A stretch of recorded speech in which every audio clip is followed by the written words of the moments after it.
California, Ms. Lofgren, for her opening statement.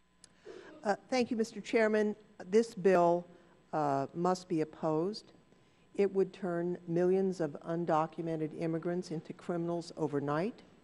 It would turn state and local enforcement officers around the country into immigration agents. It would expand mandatory and prolonged detention. It would deny due process and judicial review. It ignores the problems of racial profiling and unlawful discrimination that are sure to result from the language in this bill. We had a similar bill 8 years ago, which I opposed for the same reasons, and unfortunately this bill in some ways is even worse. On last Thursday, we had an at times contentious hearing about the bill. My colleagues and I pointed out that while the entire country is looking for solutions to our broken immigration system, which must include a path to earned permanent legal residence for the undocumented, this bill would instead turn those people into criminals. On Friday afternoon, we received Chairman Goodlatte's proposed amendment to the bill. And rather than remedying this fatal flaw, an approach that was soundly rejected 8 years ago, the chairman proposes to add yet another criminal penalty onto the backs of the undocumented. This penalty for unlawful presence comes directly from the bill 8 years ago. So now that undocumented immigrants in this country could face prosecution for 2 separate criminal offenses, one being alive in America. The country has considered and rejected mass deportation or self-deportation, and members of this committee, for the most part, have admitted that's not realistic. So how can it make any more sense to imprison all of those people? At what comes after imprisonment? The bill doesn't say, but it certainly suggests that it would involve prolonged detention, no due process, and ultimately deportation. I need to focus on another aspect of this bill, the decision to delegate immigration enforcement authorities to state and local officials and agencies without any checks at all.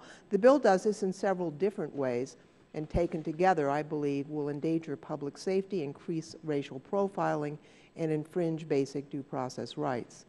The bill would allow every single state and local government to pass its own immigration laws. It's bad enough that the bill makes undocumented immigrants guilty of 2 federal crimes. By allowing states and localities to pass similar criminal laws, the bill will make the situation infinitely worse. The bill also eviscerates minimal protections against discrimination and abuse that currently exist in the 287G program. We know those protections don't work. The evidence of racial profiling and unlawful detentions and arrests in 287 jurisdiction is piling up. But instead of making the situation better out of respect for the Constitution, this bill does the opposite. I spent a good part of the last 4 years working with people on both sides of the aisle to find compromise on the issue of immigration. I've had many conversations one-on-one with Republicans and Democrats alike.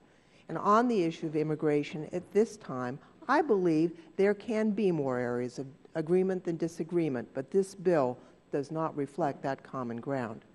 I believe we agree that our immigration situation is broken and that we need a solution that respects the rule of law and our common humanity.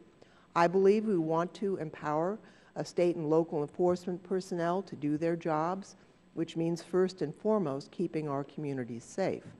I believe we want to respect the Constitution and ensure that people are not deprived of liberty without due process or as a result of racial profiling or other forms of discrimination. However, and unfortunately, this bill simply fails to meet all of these shared goals. Instead, the bill takes us back in time to an approach that has long been rejected by the American people. Now, I hope that the committee's consideration of this bill is merely a bump in the road, because I believe that we've been making solid progress up to this point, and this bill puts in doubt that shared belief that we can come together and solve the problem of our broken immigration system together on a bipartisan basis. None of us want to see proceedings of the House disrupted, but I understand why demonstrators were here this morning.